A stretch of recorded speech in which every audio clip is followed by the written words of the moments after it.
মুহিউদ্দিন, বদলে যেতে পারে বাংলাদেশের নাম, বদলে যেতে পারে বাংলাদেশের সংবিধানের মূলনীতি। প্রস্তাব করা হয়েছে নির্বাচনের ক্ষেত্রেও অনেকগুলো সংস্কারের। সেসব সংস্কার কিভাবে বদলে যেতে পারে সেগুলো নিয়ে কথা বলার জন্য আমাদের সঙ্গে আজ রয়েছেন নির্বাচন ব্যবস্থা সংস্কার কমিশনের প্রধান জনাব বদিউল আলম মজুমদার। তার আগে একটু দর্শকদেরকে বলে রাখি যে আমরা আজকে বিশেষ ব্যবস্থাপনায় জনাব বদিউল আলম মজুমদারকে পেতে আমরা একটু 1 ঘন্টা দেরিতে আমাদের অনুষ্ঠান শুরু করলাম। সেই একটু অসুবিধার জন্য আমাদের দর্শকদের কাছে আমরা আগেই বলে নিই। আর জনাব বদিউল আলম মজুমদার আমাদেরকে যে আপনি আজ সময় দিয়েছেন সেজন্য আমাদের শুভেচ্ছা এবং কৃতজ্ঞতা জানবেন। অনেক ধন্যবাদ।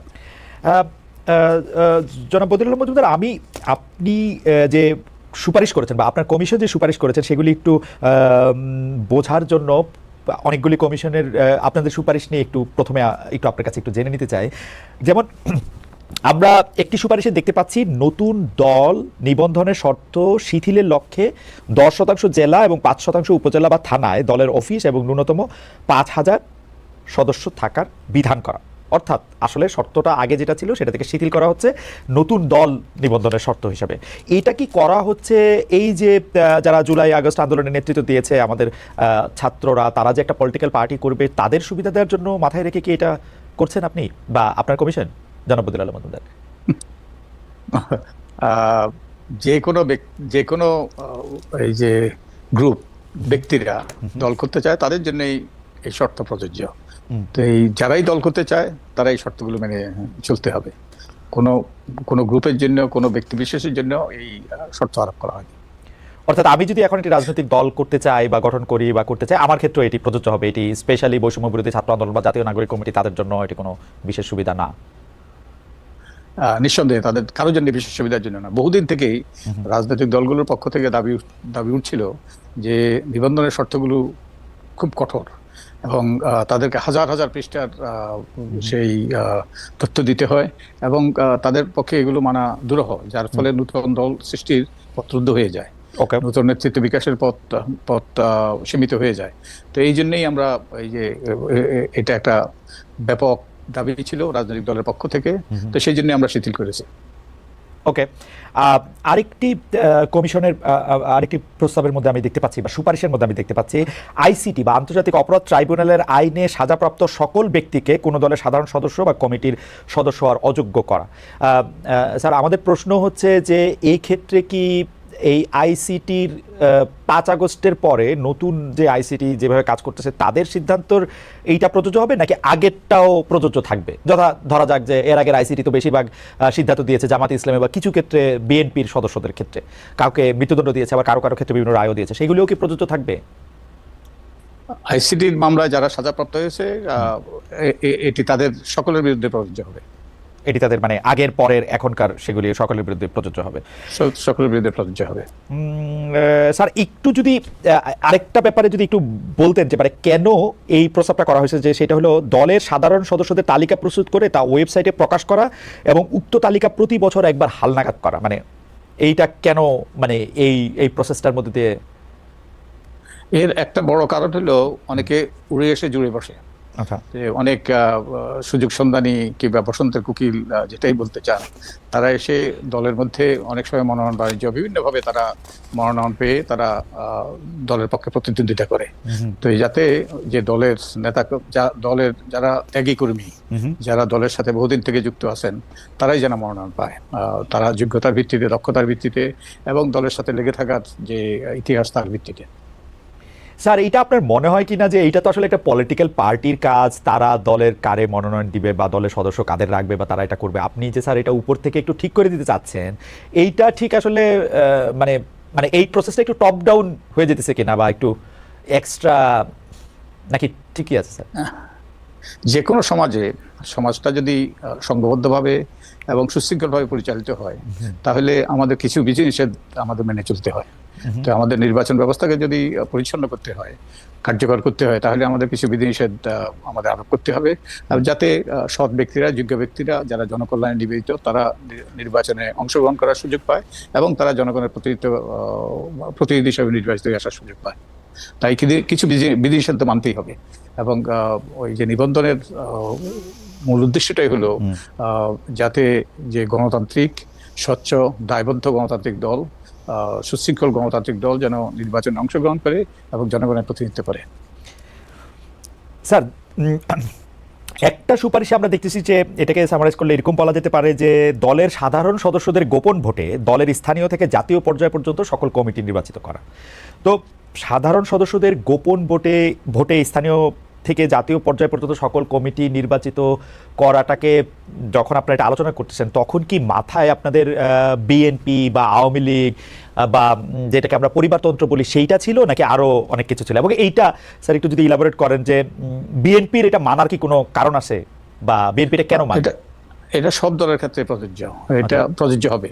কারণ আমরা যে দল যদি গণতান্ত্রিক না হয় তাহলে আমাদের শাসন ব্যবস্থা গণতান্ত্রিক হবে, এটা আশা করাও কল্পনা, আশা করাও দুরাশা। তো আমাদের দলগুলোকে গণতান্ত্রিক হতে হবে, এবং দলের মধ্যে যাতে যারা যারা মনোনয়ন পায় তারা যেন দলের সদস্যদের প্রতিনিধিত্ব করে। তো এটা যদি গোপন ব্যালটের মধ্যে হয়, গোপন ব্যালটের মাধ্যমে হয়, তাহলে মানুষ নিরুপায়ে কোনো রকম প্রভাব প্রতিপত্তি ঊর্ধ্বে উঠে তারা তাদের সিদ্ধান্ত নিতে পারবে। এর মাধ্যমে দলে গণতান্ত্রিক চর্চাটা আরো গণতান্ত্রিক চর্চার উৎকর্ষ ঘটবে, এবং যার ফলে রাষ্ট্রে গণতান্ত্রিক ব্যবস্থা বাস্তবায়নের পথ সুগম হবে। স্যার, খুবই ইন্টারেস্টিং। আমি যতটুকু স্যার আপনারা প্রকাশ করেছেন বা ওয়েবসাইটে যতটুকু আমি পড়তে পেরেছি, আমার ধারণা যে পুরো সুপারিশমালাই সেখানে আছে, যতটুকু আমি পড়তে পেরেছি, আমি যদি এইভাবে বলি। তো এর মধ্যে একটা জিনিস আমার মানে কয়েকটা জিনিসই তো ইন্টারেস্টিং লাগতেছে, এবং আপনার বক্তব্য শুনে কিছু কিছু জিনিস আর একটু পরিষ্কার হইতেছে। একটা প্রস্তাব আপনারা রাখছেন, সেটা হচ্ছে অনেকটা এরকম যে দলের সাধারণ সদস্যদের গোপন ভোটে প্রতিটা নির্বাচনী এলাকা থেকে সংসদ নির্বাচনের প্রতিদ্বন্দ্বিতার জন্য 3 জনের একটা প্যানেল তৈরি হবে, এবং তা থেকে দলীয় মনোনয়নের বিধান রাখা হবে।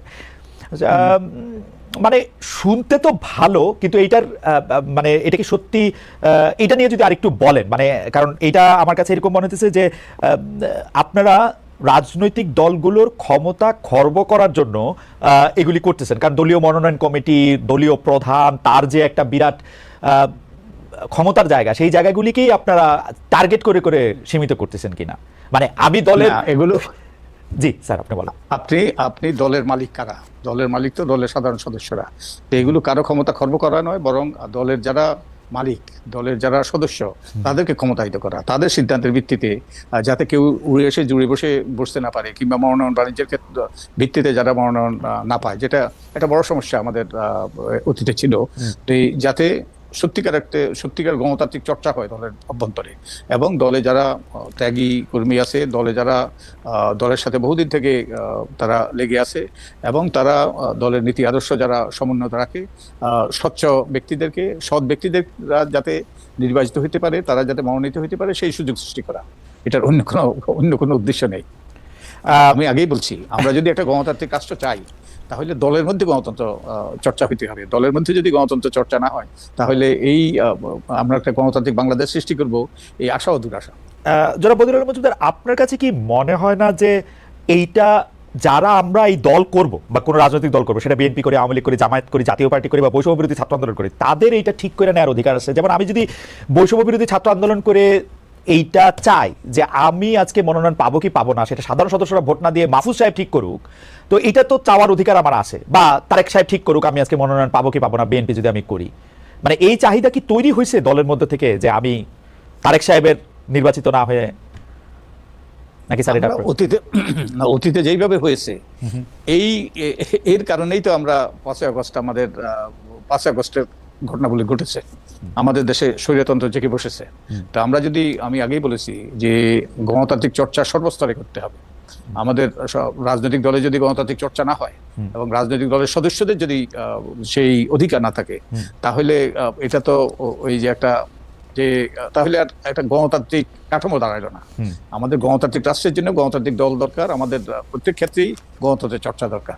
তো এই গণতন্ত্রের চর্চার লক্ষ্যেই আমরা এটা করেছি। আপনি যে দেশে আছেন সেই দেশে প্রাইমারি হয়, আপনি জানেন যে প্রাইমারি ভিত্তিতে দলের সদস্যরা, কোনো কোনো ক্ষেত্রে এগুলো উন্মুক্ত প্রাইমারি হয়, তৃণমূল থেকে প্রার্থী নির্ধারিত হয়।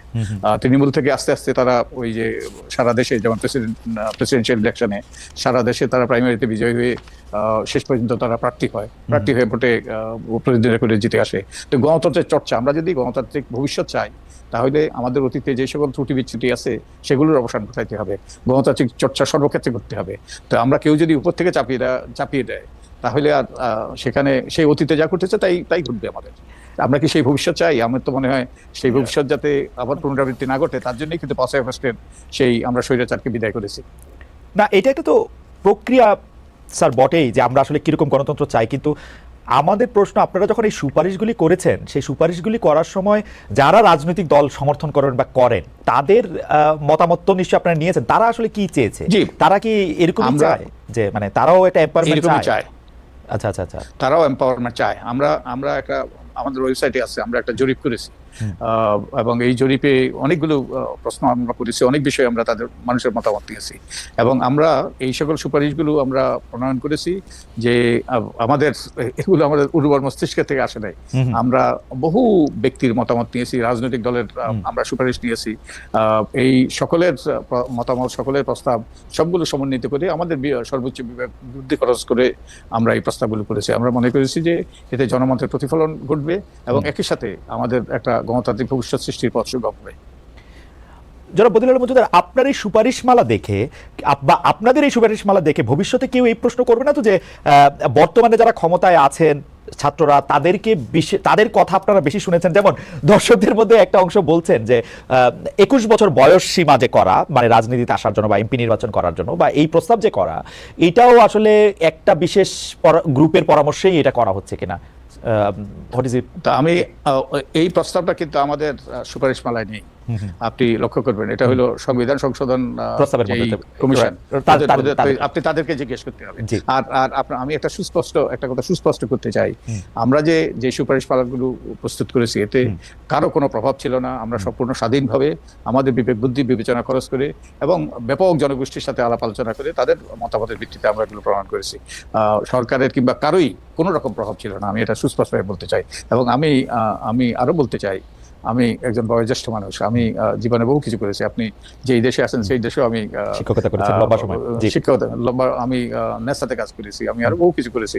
কিন্তু এই কাজটা ছিল এই কমিশনের প্রধান হওয়া, এটা ছিল আমার জীবনের সবচেয়ে বড় অ্যাসাইনমেন্ট। এবং এই অ্যাসাইনমেন্টটা, কারণ এটা খুব কম লোকের জীবনে ভাগ্য জুটে যে একটা জাতির নির্বাচন ব্যবস্থাকে পরিচালিত করা, একটা গণতান্ত্রিক ব্যবস্থাকে কার্যকর করা, এটা আমি তো মনে করি এবং আমার কমিশনের সদস্যরাও, এটা তাদের জন্য একটা অভূতপূর্ব সুযোগ জীবনে, একটা বিরাট। তো আমরা সেইভাবেই এগুলো প্রণয়ন করার চেষ্টা করেছি। ইন্টারেস্টিং, আপনারা সুপারিশ করতেছে যে দলের সংসদ নির্বাচনে দলীয় মনোনয়নের জন্য দলের 3 বছরের সদস্য পদ থাকা বাধ্যতামূলক করা। এখন যদি বৈষম্য বিরোধী ছাত্র আন্দোলন আগামীকাল অথবা আমি আগামীকাল কোনো রাজনৈতিক দল প্রতিষ্ঠা করি, তাহলে আমাদের ক্ষেত্রে কি হবে? যাদের দল 3 বছর ছিল না, অবশ্যই তাদের তো ওই 3 বছরের বাধ্যবাধকতা প্রযোজ্য হবে না। যারা নতুন দল তারা সেই বাধ্যবাধকতার আওতায় আসবে না, নতুন দল বাধ্যবাধকতা আসবে না। আপনারা একদম স্পেসিফিকলি বলতেছেন যে দলের লেজুর ভিত্তিক ছাত্র, শিক্ষক, শ্রমিক সংগঠন, ভাতৃপুত্রী বা যে কোনো নামেই হোক না কেন না থাকার বিধান করা, এবং এটার আরেকটা আছে যে কোনো নামেই হোক না কেন বিদেশে শাখা না থাকার বিধান করা। এই দুইটাই যদি একটু বলেন যে এটা কেন ক্ষতিকর? মানে ছাত্র, শিক্ষক, শ্রমিক সংগঠন কি ঘোষণা দেওয়া শ্রমিক লীগ শ্রমিক দল করবে না? মানে ছাত্রদের লীগ ছাত্র দল করবে না? ওকে, আমি আমার ব্যক্তিগত অভিজ্ঞতা থেকে বলছি। আমি নিজে ছাত্র রাজনীতি করেছি। আমি 69-এর গণ আন্দোলনের সময় আমার সামান্য একটু ভূমিকা ছিল। আমি তখনকার ইকবাল হল, এখনকার জরুল হলে আমি সাধারণ সম্পাদক ছিলাম। 69-এর গণ আন্দোলন পরিচালিত হয়েছে সেই হল থেকে। তা আমার বাস্তব অভিজ্ঞতা আছে। সেই সময় এক ধরনের ছাত্র রাজনীতি ছিল এবং আমি ব্যক্তিগতভাবে সেই ছাত্র রাজনীতির পক্ষে। কিন্তু লেজুর ভিত্তিক ছাত্র রাজনীতি, এটা ছাত্র রাজনীতি নয়, এটা হলো ছাত্রদেরকে ব্যবহারের রাজনীতি, ছাত্রদেরকে লাঠিয়াল হিসেবে ব্যবহারের রাজনীতি। এবং এই জন্যেই এই যে বিশ্ববিদ্যালয় সম্পর্কে বা পাবলিক বিশ্ববিদ্যালয় সম্পর্কে যে সকল অভিযোগ, আমরা এগুলোকে সন্ত্রাসের আখড়ায় পরিণত করেছি। এবং এটা আমাদের এই শিক্ষার মান, শিক্ষকদের রাজনীতি, ছাত্রদের রাজনীতি, এগুলো শিক্ষার মানে ধস নামার একটা বিরাট ভূমিকা পালন করেছে। এই ধরেন আপনি যে দেশে আছেন সেই দেশের সেই সব এই যে টেকনোলজি কোম্পানির, এগুলো আমাদের প্রতিবেশী দেশের আইআইটিতে পড়া। আমাদের একটা আইআইটি আছে, আমাদের এরকম কোন একটা প্রতিষ্ঠান আছে? কোন একটা প্রতিষ্ঠান নাই। কারণ আমরা এই প্রতিষ্ঠানগুলোকে ধ্বংস করেছি আমাদের দলীয় স্বার্থে, ব্যক্তি স্বার্থে, এবং যার ফলে আমাদের সেই রকম শিক্ষা প্রতিষ্ঠান গড়ে উঠতে পারে নাই। এবং তাই যে ছাত্রের কাজ হলো, প্রত্যেকের দায়িত্ব থাকে। ছাত্রদের দায়িত্ব হলো লেখাপড়া করা, ভবিষ্যতের জন্য প্রস্তুত হওয়া। এবং হ্যাঁ, দেশের ক্রান্তি লগ্নে তারাও নাগরিক হিসেবে তারাও তাদের ভূমিকা পালন করবে। আমি অনেকগুলো জনমত জরিপ দেখেছি, প্রায় অধিকাংশ 90% বেশি মানুষ এই এই লেজুর ভিত্তির ছাত্র রাজনীতি তারা বন্ধ করার পক্ষে। আর বিদেশি শাখা দেখেন, আমি একটু বিদেশি শাখা আসার আগে জনাব একটা প্রশ্ন করতে চাই যে ধরেন আপনাদের সুপারিশটা নেওয়া হইলো, তো সুপারিশটা যদি নেওয়া হয় তাহলে ছাত্রলীগ তো বটেই, অলরেডি নিষিদ্ধ দল, তাহলে কি এই ফর্মুলায় ছাত্রদল এবং ছাত্র শিবিরও কি বাদ পড়ে, মানে লেজুর ভিত্তিক ছাত্র সংগঠন হিসাবে? তারা যদি লেজুর ভিত্তিক ছাত্র সংগঠন হিসাবে তারা আচরণ করতে চায় তাহলে তারাও এর আওতায় আসবে।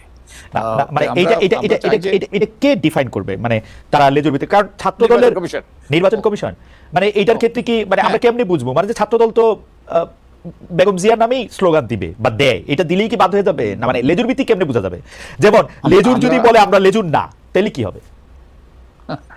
লেজুর শুনেন, এই বিধানটা যে আরপিওতে অন্তর্ভুক্ত হয়েছে 2008-এ, রাইট, 2008-এ যখন অন্তর্ভুক্ত হয় তখন কিন্তু রাজনৈতিক দলের সাথে মত বিনিময়ের ভিত্তিতে যে নির্বাচন কমিশনের একটা এই যে ছিল যে সংস্কার প্রস্তাব ছিল, ওগুলোর ভিত্তিতে তারা রাজনৈতিক দলগুলোর সাথে আলাপ আলোচনা করে মত বিনিময় করে তারা ঐক্যমতের ভিত্তিতে এগুলো ঢুকিয়েছিল আরপিওতে। কিন্তু রাজনৈতিক দলগুলো দুর্ভাগ্যগ্রস্ত মানে নাই। আই থিঙ্ক আমরা কি আমাদের বিশ্ববিদ্যালয় অঙ্গনগুলোকে যুদ্ধক্ষেত্রে পরিণত করতে চাই? তো আমার মনে হয় নির্বাচন কমিশন মানে তো নাই। আমরা কিন্তু এই 15 বছরে ছাত্রলীগকে বিশেষ অ্যাসাইনমেন্ট পাইতে দেখছি, অ্যাসাইনমেন্ট তারা পালন করছে। সেই সব অ্যাসাইনমেন্ট কিন্তু আবার রাজনৈতিক নেতৃবৃন্দ তারা এই সময় প্রধানমন্ত্রীর চেয়ারে বা মন্ত্রিত্বের চেয়ারে তারা দিয়ে দিছে যে আমার ছাত্রলীগই যথেষ্ট, ছাত্রলীগের হুঙ্কার দিলে ভাইসা যাবে। তো সো এটা তো নির্বাচন কমিশন কেমনে এটা ঠিক করবে? এটা একটু এটারই অবসান ঘটানো দরকার। ব্যাপক জনমত আছে এবং নির্বাচন কমিশন তো এই দায়িত্ব পালন করার জন্য সেখানে তাদেরকে নিয়োগ দেওয়া হয়েছে। অতএব তাদের বিবেক বুদ্ধি বিবেচনা খরচ করে তারা সিদ্ধান্ত নিতে হবে এবং যে আইন প্রয়োগ সঠিকভাবে করতে হবে। অতীতে তা করে নাই বলেই তো আমাদের এই দুরবস্থা। মানে যদি মানে আমার বোঝার জন্য, কারণ আপনি তো শিক্ষক বটে আমাদের অনেকেরই, তো স্যার ধরেন বর্তমান পরিস্থিতিতে আপনি যদি নির্বাচন কমিশনের সিদ্ধান্ত আপনার উপর দেয়া বর্তাইত, তাহলে কি এখন ছাত্রদল বা ছাত্র শিবির যা করতেছে সেইটা কি তারা তারা তারা তারা তারা এই যে এই শাস্তি পাওয়ার মতো কাজ করতেছে কিনা সেটা যদি আমরা একটু বলি, কারণ বিধানটা কি এটা স্পষ্ট না এখনো যে মানে তাদের কি আসলে নির্বাচনে অংশ নিতে দেওয়া হবে না কি করা হবে? এখন অতীতে যা ঘটেছে এই বিধানটা তো কার্যকর ছিল না। ভবিষ্যতে এই বিধানটা যখন কার্যকর হবে তখন তারা কিরকম আচরণ করে তার উপর নির্ভর করে এটার প্রয়োগ হবে কি হবে না। তো আমাদেরকে তাদেরকে সুযোগ দিতে হবে তারা তাদের লেজুর ভিত্তির রাজনীতিতে যেন তারা নিজেদেরকে জড়িত না করে। আচ্ছা, আমরা আজকে একটি মানে বিশেষ ঘটনা হয়েছে সেটার দিকেও আমরা একটু আপনার দৃষ্টি আকর্ষণ করতে চাই। আমরা 31শে ডিসেম্বরের কিছুদিন আগে শুনলাম যে বৈষম্য বিরোধী ছাত্র আন্দোলন এবং জাতীয় নাগরিক কমিটি তারা একটি জুলাই ঘোষণাপত্র করতে চায়, জুলাই আন্দোলনে একটা ঘোষণাপত্র করতে চায়। সেই ঘোষণাপত্র 31 ডিসেম্বরে দেওয়ার কথা থাকলো। আপনি ধারাক্রমটা জানেন যে সরকার আসলে বলেছিল যে এটা সবার সাথে আলোচনা করে এটার মধ্যে এটা করবে। আজকে আবার একটা আলোচনা, এটা দেখা গেল যে বিএনপির নেতৃবৃন্দ একটা প্রশ্ন তুলেছেন যে এটা আসলে কেন দরকার, কিসের জন্য এটা দরকার ছিল, সেটা নিয়েও একটা প্রশ্ন থেকে যায়। আপনার কাছে কি মনে হয় যে জুলাই ঘোষণাপত্র এটার সাথে রাজনীতিবিদদের আলাপ, সংবিধানে এটা পাতা হিসাবে সংযুক্ত করা, এটা কেন দরকার বা কেন জরুরি বা কেন জরুরি না? মানে আপনি আপনার এই যে জুলাই পাসের ঘটনা, এটা এই যে একটা স্বাভাবিক একটা এই যে কোনো একটা অর্ডিনারি ঘটনা নয়।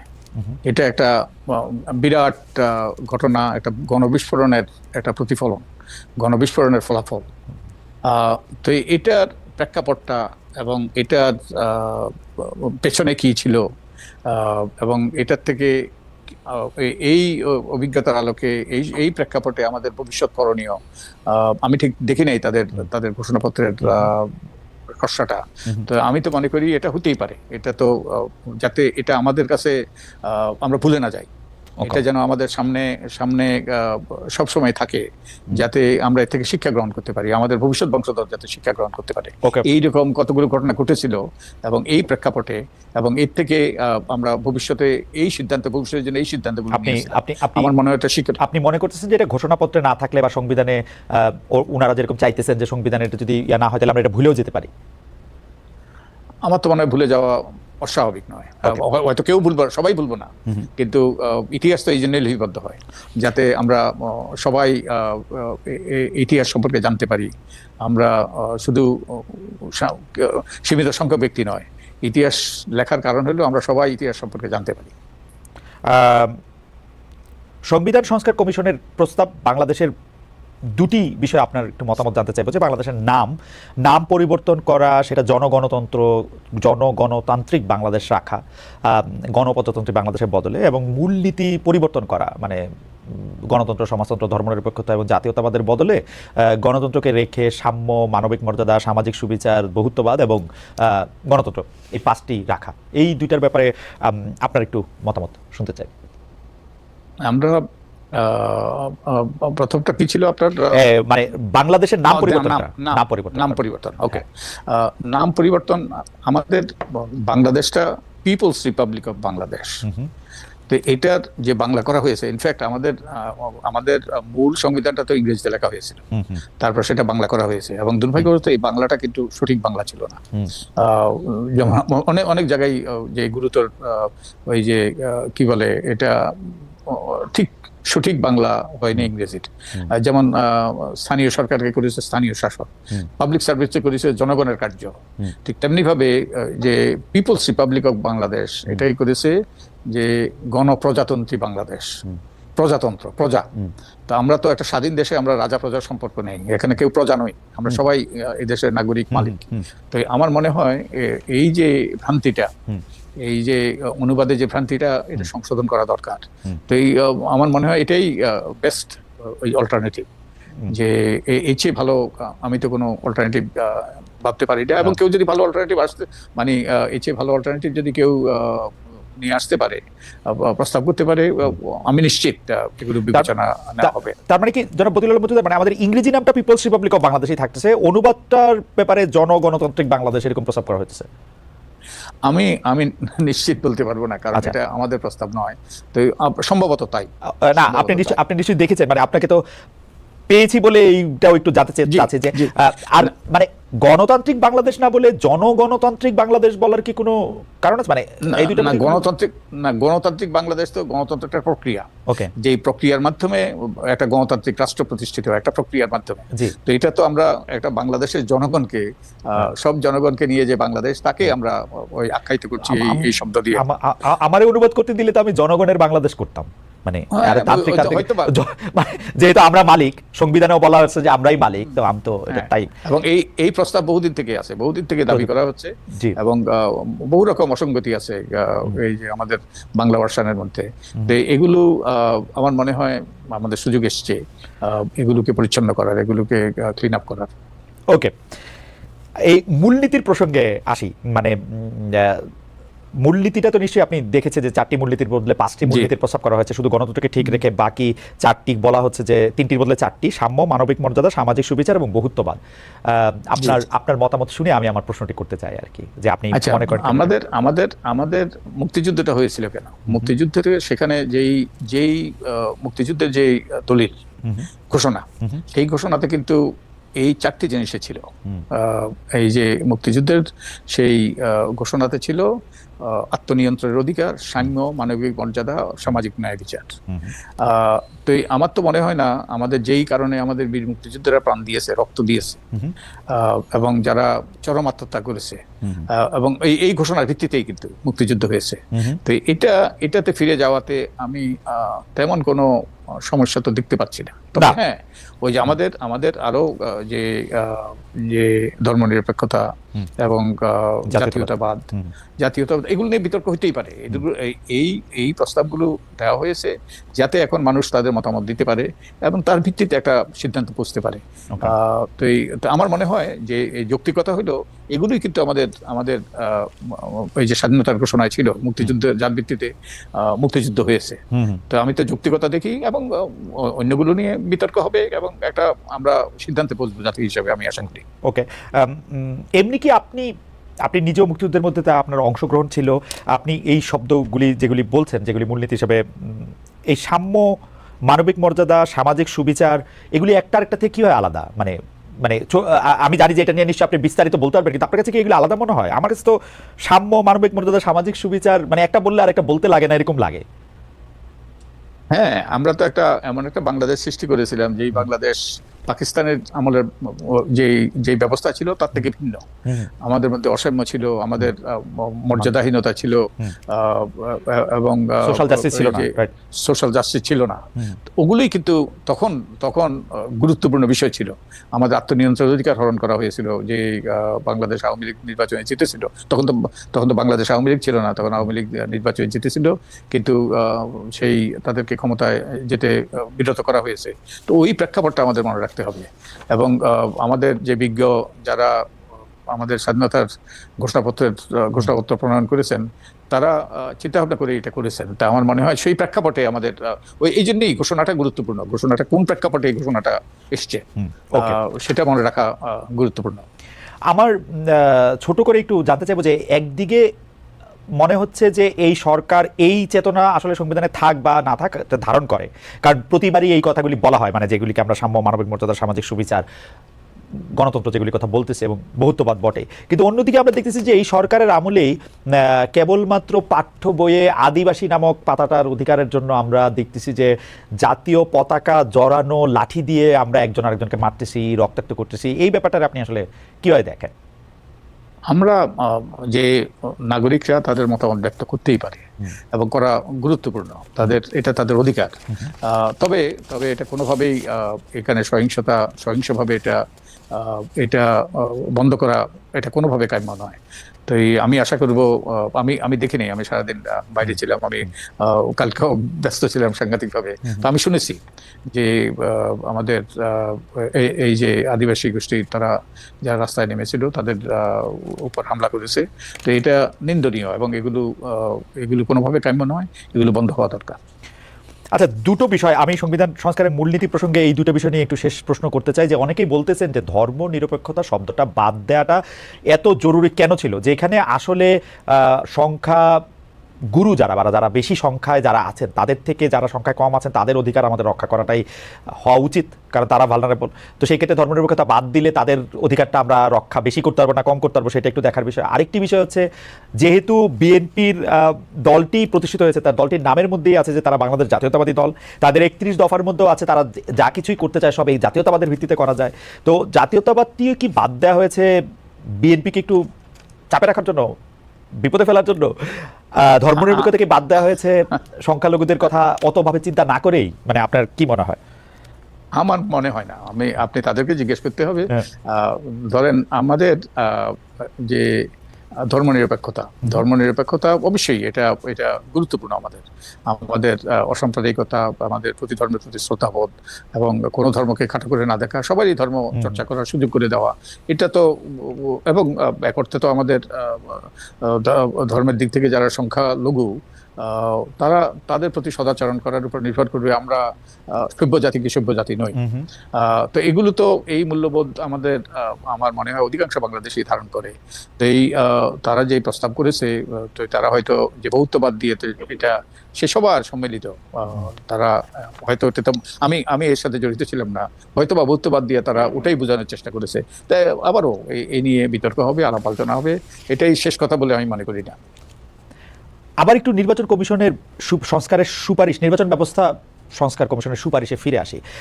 আপনি কি আসলে মনে করেন যে জাতীয় নির্বাচনের আগে স্থানীয় সরকার নির্বাচন করাটা ঠিক হবে বা হওয়া উচিত? মানে আমরা একটা জরিপ করেছি।